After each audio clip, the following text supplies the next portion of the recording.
और देखो हर एक चीज में पॉइंट है भाई और बहनों, हर एक चीज में पॉइंट। हमने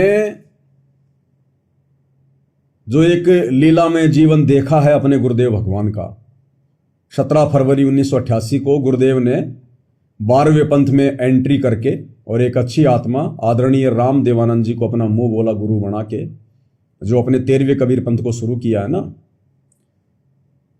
तो देखो उनका जो भगत वाला जीवन है वो भी हमारे लिए बहुत ज्यादा वो प्रेरणादायक है। हमें बहुत ऊंची शिक्षा मिलेगी। वैसे तो बहुत सारे पॉइंट है, दास बताता ही रहता है। एक और पॉइंट देखो आप कि अगर अपने गुरु पर विश्वास हो तो कैसा हो, सतगुरु रामपाल जी भगवान जैसा हो। अगर किसी भगत आत्मा का अपने गुरु जी पर ब्लाइंड फेथ हो तो सतगुरु रामपाल जी भगवान जैसा हो, जैसा उन्होंने एक भगत का जीवन जी के दिखाया। 17 फरवरी 1988 से 1994 तक 6 साल तक उन्होंने एक भगत की भूमिका निभाई। कैसे? हमारे दादा गुरुजी अनपढ़ थे, उनको अक्षर ज्ञान नहीं था। वो विद्वान तो थे, क्योंकि जिसको अक्षर ज्ञान होता है हम केवल उसी को विद्वान नहीं कह सकते। अब विद्वान कौन है, अविद्वान कौन है, इसकी परिभाषा भी उस तत्वदर्शी संत सतगुरु रामपाल जी भगवान ने बताई। अन्यथा आप और हम तो उसी को विद्वान मानते थे जो बहुत बढ़िया फर्राटेदार अंग्रेजी बोले, या किसी देश विदेश से कोई मेडिकल की डिग्री लेके आ गया, बाहर विदेश से पढ़ाई करके आ गया। हम तो खाली उसी को विद्वान मानते थे, वो आप बड़ा विद्वान आदमी। विद्वान वो है जिसको आध्यात्मिक ज्ञान है, जिसको आध्यात्मिक ज्ञान है, जिसको सृष्टि रचना का ज्ञान है, वो है असल में विद्वान। तो हमारे गुरुदेव भगवान तो परम विद्वान है, और उन्होंने आप और हमारे जैसे छोटे मोटे भक्तों को भी क्या बना दिया, विद्वान। अब दुनिया के वो लोग जो इंग्लैंड, रसिया, लंदन, अमेरिका, कैलिफोर्निया जैसे शहरों में बड़ी बड़ी कॉलेजों में, यूनिवर्सिटियों में पढ़ के जो डिग्रियां लेके बैठे हैं, और सतगुरु रामपाल जी का भगत जिसको तत्व ज्ञान है वो बिल्कुल अनपढ़ है, तो सतगुरु रामपाल जी का वो अनपढ़ भगत विद्वान है, ना कि वो अमेरिका की किसी बहुत बड़ी यूनिवर्सिटी से डिग्री लेकर अपने आप को बहुत बड़ा डॉक्टर समझने वाला व्यक्ति। वो तो मूर्ख है, मूर्ख। हाँ, अगर उसको भी अगर ये तत्व ज्ञान हो जाए, सतगुरु की शरण मिल जाए, तो वो भी विद्वान की श्रेणी में है। अगर उसके पास सतभक्ति नहीं है और खाली बड़ी बड़ी डिग्रियां हैं, भले उसको 20 भाषाओं का ज्ञान है, लेकिन वो विद्वान नहीं है, वो तो मूर्ख आदमी है, अपना समय बर्बाद कर रहा, जीवन बर्बाद कर रहा अपना। तो विद्वान वो है जिसको सृष्टि रचना का ज्ञान है, जिसको आध्यात्मिक ज्ञान है, और जिसने अपनी आत्मा के कल्याण के लिए सतगुरु के चरण पकड़ लिए, उनकी जो शरण में आ गया, वो है असल में विद्वान आदमी। तो हमने अपने गुरुदेव भगवान के भगत वाले जीवन से एक बहुत बड़ी शिक्षा लेनी है। हमारे जो दादा गुरुजी थे आदरणीय राम देवानंद जी, जो हमारे पूज्य गुरुदेव जी के मुंह बोले गुरुदेव थे, जैसा कि 650 साल पहले जब यही कबीर परमात्मा काशी में आए थे तो पंडित रामानंद जी को अपना मुंह बोला गुरु धारण किया था, लोक दिखावे में, गुरु शिष्य परंपरा का निर्वाह करते हुए। तो वर्तमान में पूज्य गुरुदेव सतगुरु रामपाल जी भगवान ने, इस कबीर परमात्मा ने जो एक अच्छी आत्मा आदरणीय राम देवानंद जी को अपना मुंह बोला गुरु बनाया। वे तो अनपढ़ थे, उनको अक्षर ज्ञान नहीं था, वो किसी स्कूल में नहीं पढ़े, वो गीता नहीं पढ़ सकते थे, वेद नहीं पढ़ सकते थे, और ना उन्होंने कभी अपने भक्तों को पढ़ाया, ना कभी अपने शिष्यों को पढ़ाया।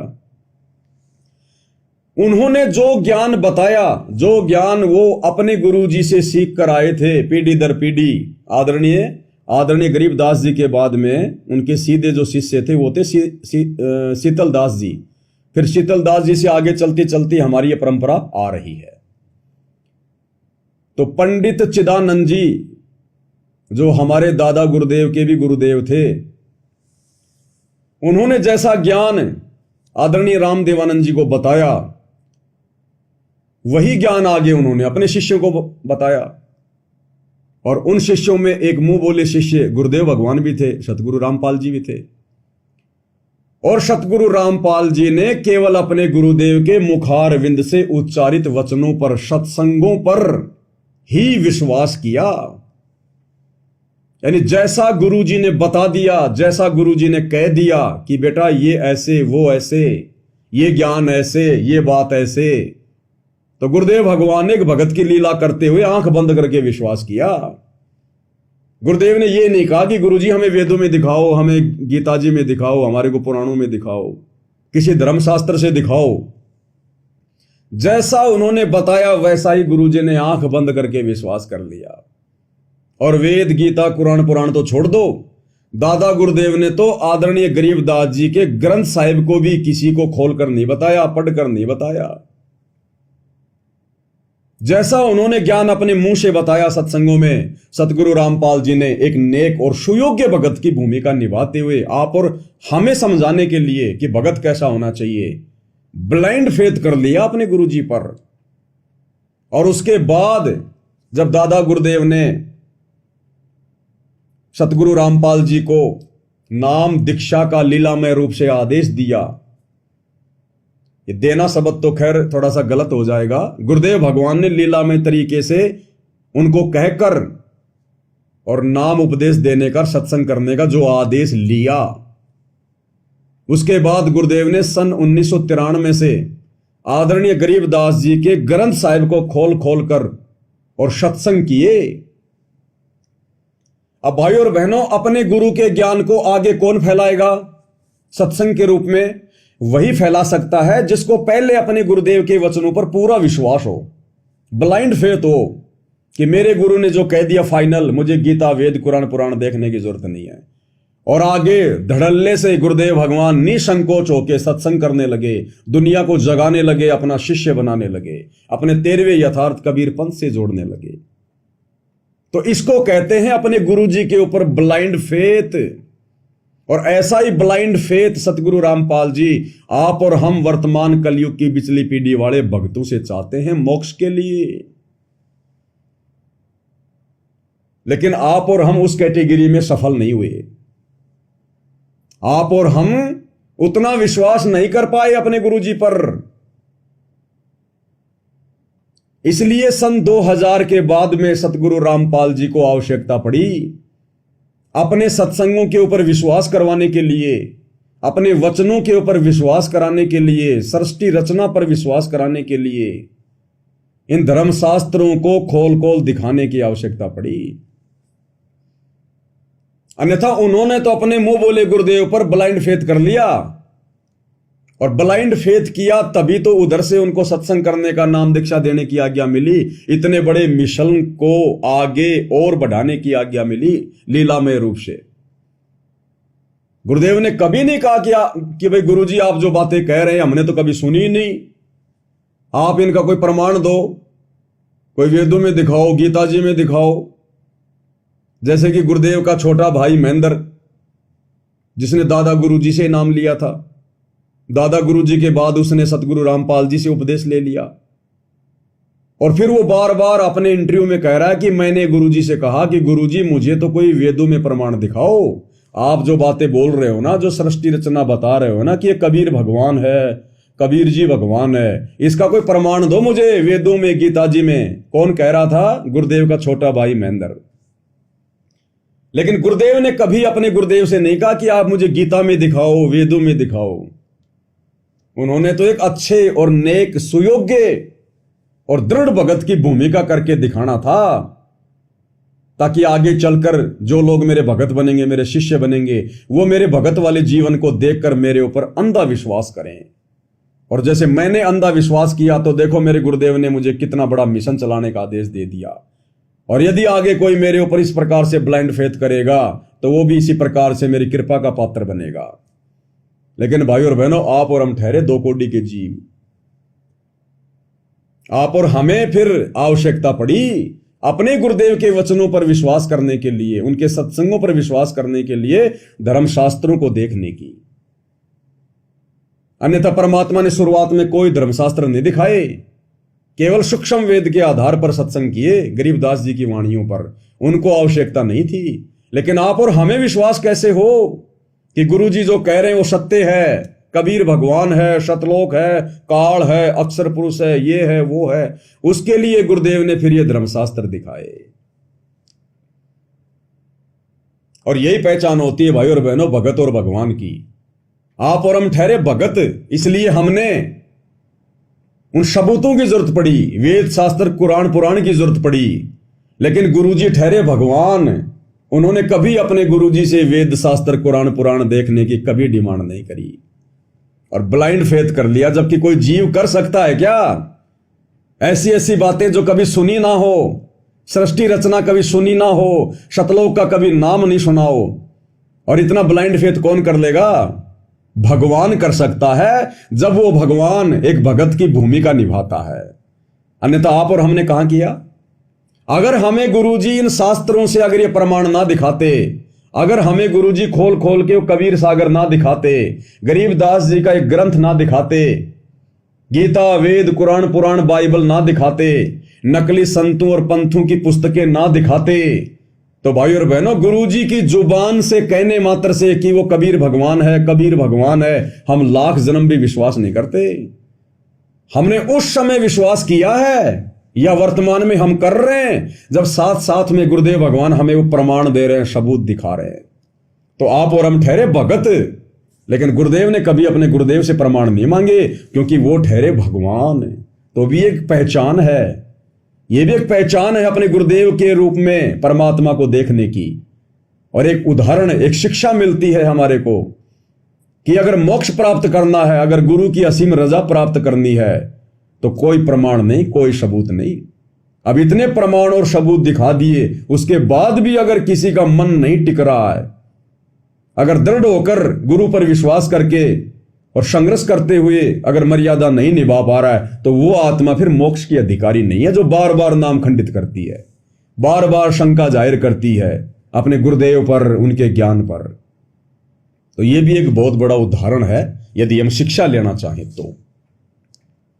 तो आगे गुरुदेव भगवान हमें और क्या समझा रहे हैं फिर? ये तो भी कितने गप्पे मार कर, ताश खेल कर, कितने इधर उधर के बकवास बतला कर, या कोई टेंशन हो जाएगी उसमें पड़े पड़े सोते जाओगे, ये तो व्यर्थ में जाना था। और बात तेरा काम नहीं आवे, संतों सरने लाग रे, क्या सोए गफलत में बंदे, जाग जाग मर जाग। और बात तेरे काम न आवे, संतों शरण लाग रे, और के सोवे गफलत में बंदे, जाग जाग नर जाग रे। सतगुरु की भक्ति के अलावा और नेक नीति ईमानदारी से अपने परिवार के पालन पोषण के लिए भगत जो काम धंधा करता है, उसके अलावा यदि हम और कुछ भी ड्रामेबाजी करते हैं, पाखंड करते हैं, अटपट करते हैं, तो वो और बातों में आ जाता है, और बातों में। और बात तेरा काम न आवे, संतों शरण लाग रे, और के सोवे गफलत में बंदे, जाग जाग नर जाग रे। अब कौन तो जाग रहा है और कौन गफलत में सोता जा रहा है?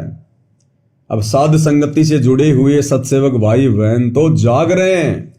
वो शब्द की पुस्तक देना भाई। तो साध संगति से जुड़े हुए भाई बहन तो गफलत में नहीं जी रहे, वो जाग रहे हैं।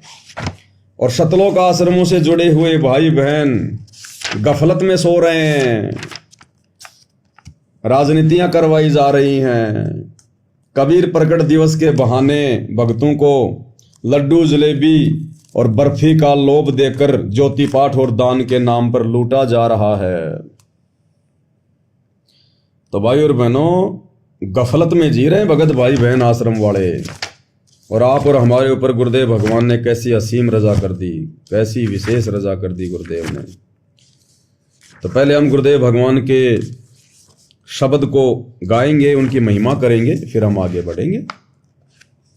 और बात तेरे काम न आवे, तू संतों शरण लाग रे, के सोवे गफलत में बंदे, जाग जाग नर जाग रे, जाग जाग नर जाग रे। भाई और बात तेरे काम न आवे, तू संतों शरणा लाग रे, के सोवे गफलत में बंदे, जाग जाग नर जाग रे, जाग जाग नर जाग रे।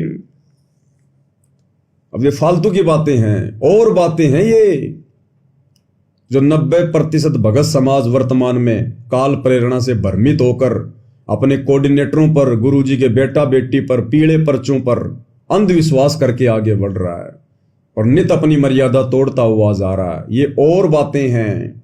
आश्रमों पे आश्रम बनाना, इस परीक्षा के समय में हमारा बाप तो हिसार जेल में 10/12 की कोठड़ी में बैठा है 12 साल से, और हमारे को सत्संग सुनने के लिए 100 एकड़ की जमीन चाहिए, 50 एकड़ के आश्रम चाहिए।